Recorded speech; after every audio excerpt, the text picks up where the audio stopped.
V Kristalni palači tokrat nov krog političnega trgovanja. Prvič je Robert Golob s predsedniki strank sestankoval iz oči v oči. Na mizo pa prinesel 10 ključnih izhodišč in takšen predlog ministerskega razreza 16 resorjev. Ne gre moje razmišljanje o tem, en resor, 2 resorja, 3 resorje. Seveda tudi gospod Golob rekel, da vse stvari še niso zacementirane, kar je seveda normalno in prav. Gre za res neke izhodiščne točke, osnovne, ki so dovolj odprte, da verjetno lahko znotraj tega stečejo pogovori.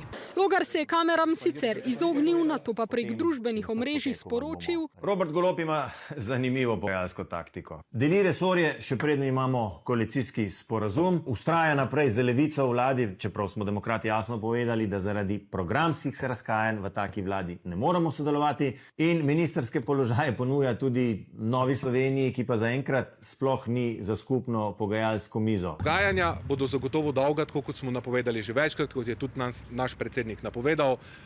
Rabimo potrpežljivost, predvsem pa rabimo dialog, sodelovanje in jaz verjamem, da na koncu tudi skupni cilj. Tako optimističen pa ni prvak SD-ja kot izkušen parlamentarec. Po obrazu me vidite, da je glih optimizem iz mene ne veje.